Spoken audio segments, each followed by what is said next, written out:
Hi guys, welcome back to the diary of an Indian mom. आज के मेरे इस वीडियो में मैं आप लोगों से शेयर करने वाली हूँ कुछ 5 या 6 ऐसे साइंस जनरल अवेयरनेस से रिलेटेड टॉपिक्स जिसके बारे में आप अपने 4 से 6 साल, 7 साल, 8 साल के बच्चों के साथ बात कर सकते हैं। अब क्या ये टॉपिक्स इस एज ग्रुप के बच्चों को सिखाना ज़रूरी है? बिल्कुल नहीं।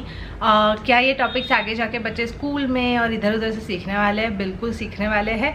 Then why are we doing this? और क्यों हम इस एज पे बच्चों को ये सारे टॉपिक्स इंट्रोड्यूस करते हैं?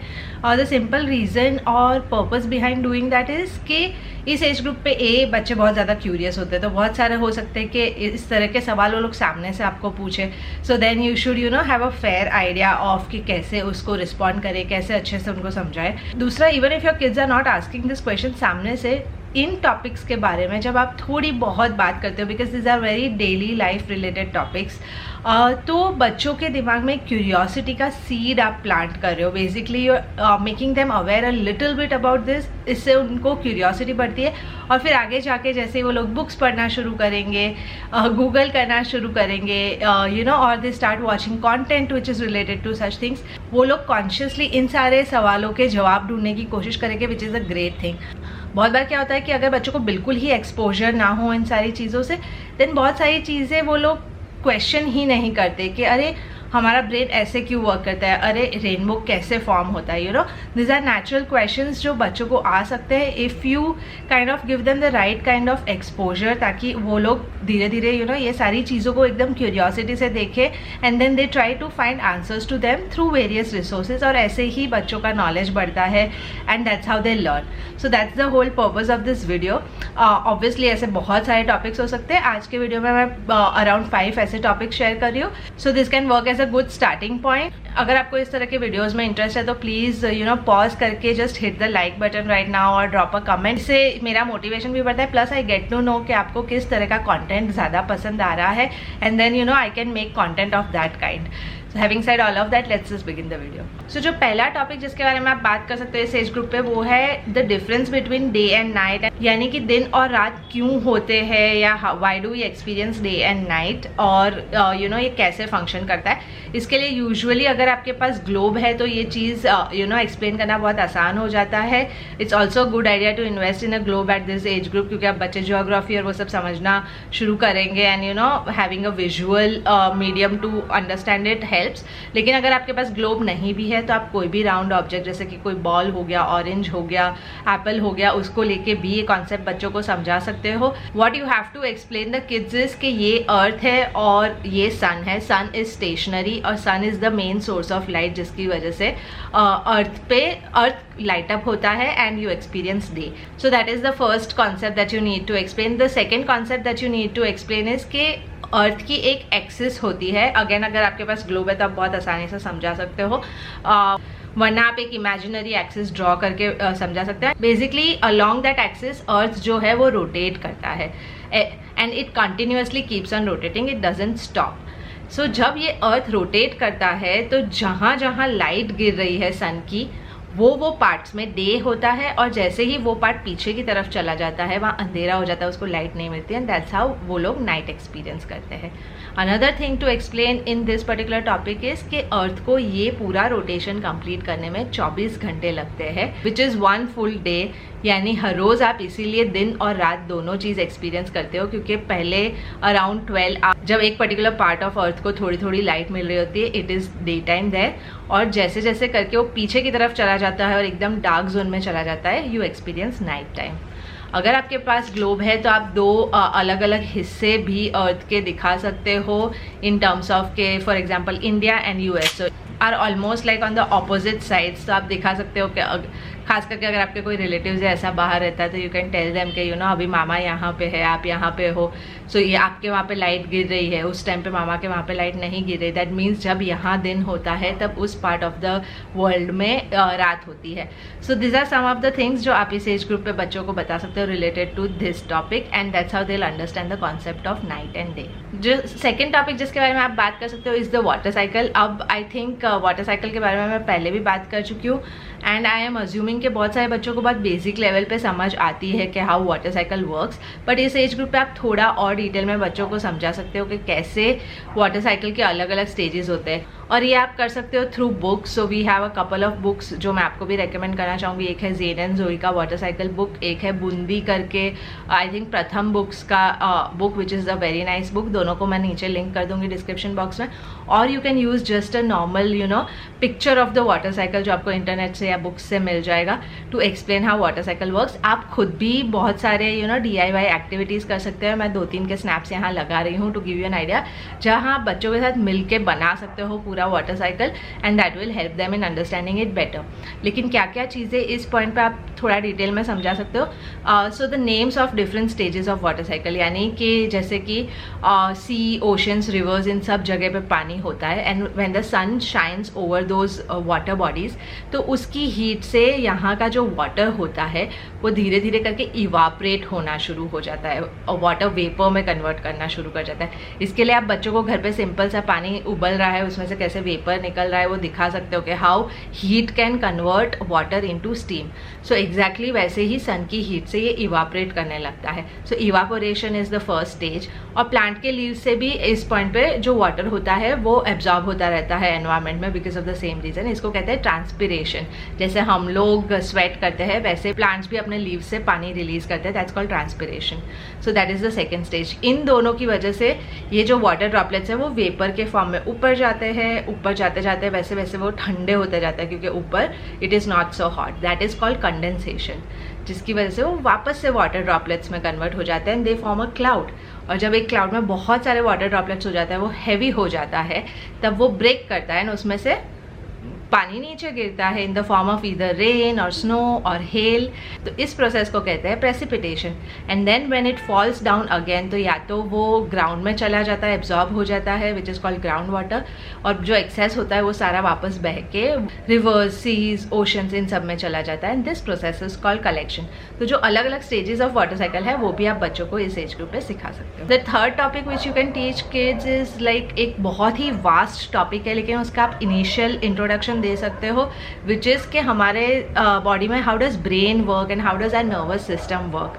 अब ये थोड़ा सा बच्चों के लिए कॉम्प्लेक्स हो सकता है, इसलिए बहुत टैक्टफुली और बहुत स्टोरी टेलिंग फॉर्मेट में या एक्टिविटी फॉर्मेट में बच्चों को आप समझाना शुरू कर सकते हो ताकि they get a slight idea. मैं कैसे करती हूँ ये अथर्व के साथ is general situation based question. So one of the things that I tell Atharv is कि हमारा ब्रेन एक तो is like the remote control of our body. It's like the boss of our body. हमारा ब्रेन जो कहता है वही हमारे बॉडी की सारी चीज़ें करती है. One of the hands on activity जो मैं उसके साथ करती हूँ इज़ लाइक कि चलो मैं तुम्हें कह रही हूँ raise your hands, so he raise his hands. I tell him close your eyes, so he close his eyes. So now I ask him कि अथर मैंने तुम्हें बोला रेज योर हैंड्स, तो which sense did you use to hear that. Will say कि मैंने कान से सुना ये. तो मैं कहूँगी अगर तुमने कान से सुना तो तुम्हारे हाथ को कैसे पता चला कि ये ऊपर करने को बोल रहे हैं मुझे. And how did they actually quickly lift up the hands on hearing that. तो फिर वो सोचेगा. फिर you can tell him how it actually works, कि कैसे कोई एक सेंस एक पर्टिकुलर चीज़ को एक्सपीरियंस करती है, कैसे वो उसको ट्रांसलेट करके नर्व्स के थ्रू ब्रेन तक वो इंस्ट्रक्शन पहुंचाती है कि ये मुझे ऐसे कह रहा है करने का. और फिर ब्रेन वो पर्टिकुलर रेलेवेंट बॉडी पार्ट में वो इंस्ट्रक्शन पहुंचाता है through our nervous system and then the body part actually does what it is suppose to do. और ये सब कैसे क्विकली विद इन सेकेंड्स हमारा बॉडी करता है. That's how powerful our brain is. ऐसा आप अलग अलग सेंसेस के एग्जांपल्स के थ्रू समझा सकते हो कि अगर मैं तुम्हें कुछ गर्म टच करवाती हूँ, आप कुछ हल्का सा वार्म टच करवा सकते हो, तो कैसे तुम्हारा हाथ तुरंत पीछे हो जाता है. हाउ डज इट नो कि ये गर्म है और मुझे हाथ पीछे कर लेना है, otherwise I will get hurt. तो दैट इज बिकॉज जैसे ही तुम्हारी स्किन टच करके फील करती है कि ये गर्म है, it sends a signal to the brain. तुम्हारा ब्रेन कहता है अरे ये तो डेंजरस है, and then it sends the signal back to your hand and your hand is pulled back. ऐसे आप उनको एग्जाम्पल्स के थ्रू ये एक फंक्शन ऑफ ब्रेन समझा सकते हो. अनदर फंक्शन ऑफ ब्रेन जो आप बच्चों को समझा सकते हो एट दिस एजेस के अगर सेंसेस से ही रिलेटेड मैं एग्जांपल देती हूँ तो फॉर एग्जांपल आप आंखें क्लोज करके बच्चों को कह सकते हो कि मैं तुम्हें कुछ खिला रही हूँ, क्या खिला रही हूँ बताओ. तो फिर अगर आप उनको चॉकलेट दे सकते हो एंड दे गैस के अरे ये तो डेयरी मिल्क है या ये मैंगो बाइट है. So then you can tell कि कैसे तुम्हें देखे बिना पता चल गया कि ये मैंगो बाइट है. दैट इज़ बिकॉज पिछली बार जब तुमने खाया था तब तुम्हारी आंखों ने देखा था कि ये मैंगो बाइट है, फिर इसका टेस्ट ऐसा है, तो ब्रेन में वो स्टोर हो गया. So brain basically is like a computer जो स्टोर करता है ये सारी इन्फॉर्मेशन इन्फॉर्मेशन और फिर सही टाइम पे उसको यूज़ करता है। जैसे 3-4 आप बच्चों को एग्जाम्पल्स के थ्रू ब्रेन के फंक्शन समझा सकते हो। Like I said, it's a very detailed topic, but जैसे जैसे बच्चों को ये क्यूरियोसिटी बिल्ड होती है आगे जाके they will like to learn more and more about it. चौथा टॉपिक जिसके बारे में आप बात कर सकते हो वो है states of matter. Again I think इस एज ग्रुप तक बच्चों को सॉलिड, लिक्विड, गैस क्या होता है उसके बीच का डिफ्रेंसिएशन समझ आ जाता है, but you can tell them कि हाउ दे आर डिफरेंट और क्यों वो डिफरेंट होते हैं। सो उसके लिए आप सिंपल चीज़, एक तो ऑब्वियसली पहले आपको बताना है बच्चों को कि कौन से डिफरेंट स्टेट्स ऑफ मैटर है। तो प्राइमरीली 3 है, solid, liquid and gas. There could be things which are in between this also, but इस लेवल पे ये 3 स्टेट्स ऑफ मैटर आप समझा सकते हैं। Then you can explain them the main difference between them. इसके लिए how I like to do it is, या तो आपके पास कोई रूबिक्स क्यूब टाइप की चीज़ है या तो थर्मोकॉल है, तो आप बच्चों को दिखा सकते हो कि कैन यू सी थर्मोकॉल के अंदर कैसे इतने छोटे छोटे छोटे छोटे डॉट्स बने हुए हैं। So those are like the particles. हर ऑब्जेक्ट के अंदर ऐसे पार्टिकल्स होता है जिससे वो बनता है। अब वो पार्टिकल्स अगर टाइटली पैक्ड है, जैसे कि थर्मोकॉल बॉक्स में है, तो तुम उनको मूव अराउंड नहीं कर सकते, right? They are so tightly packed कि उसका शेप चेंज नहीं हो सकता। And hence all solid objects, इनके अंदर ये सारी चीज़ें टाइटली पैक्ड होती है और इसलिए उसका शेप चेंज नहीं हो सकता। फिर आप उनको कोई हार्ड टॉय और सॉफ्ट टॉय दिखा सकते हो कि कैसे ये सॉफ्ट टॉय को तुम दबा रहे हो तो स्क्वीज हो पा रहा है, या यू नो अगर आप उसको ऐसे फ्लैट कर दोगे तो वो फ्लैट हो जाएगा। क्या ये हार्ड टॉय को आप ऐसा कर सकते हो? अगर सेम है, जैसे अगर आपके पास एक सॉफ्ट बॉल है, हार्ड बॉल है, तो you can probably show those. Different है तो डिफरेंट भी बता सकते हो। तो फिर उसका रीज़न क्या है? क्योंकि इसके अंदर कॉटन है, तो cotton is not like tightly packed, उसकी वजह से आप उसको स्क्वीज़ कर पा रहे हो। पिल्लो के अंदर भी ऐसे ही कॉटन होता है which is not tightly packed, तो आप उसको स्क्वीज़ कर पा रहे हो, उसका शेप चेंज कर पा रहे हो। It is still a solid, लेकिन उसमें टाइटली पैक्ड पार्टिकल्स नहीं है। इसके अंदर अगर आप देखोगे तो पार्टिकल्स एकदम टाइटली पैक्ड है, तो you can't you know kind of change the shape of that particular object, that is a solid object. फिर आप लिक्विड ऑब्जेक्ट के लिए दिखा सकते हो कि कैसे वाटर है, वाटर और उन सब में पार्टिकल्स के बीच में जगह होती है, so it can actually flow also. Solid को अगर आप नीचे गिराओगे तो वो फ्लो नहीं करेगा, लिक्विड विल फ्लो बिकॉज उसके इतने लूजली अटैच्ड है, so it can actually flow from one place to another, और इसलिए वो जिस भी चीज़ में आप उसको डालोगे उसका शेप ले लेगा। और जो गैस होता है उसके पार्टिकल्स आर लाइक क्रेजी, उसके बीच में बहुत जगह होती है and hence they can you know just go around anywhere, और आप उसको ट्रैप भी नहीं कर सकते इजीली या कैच भी नहीं कर सकते इजीली।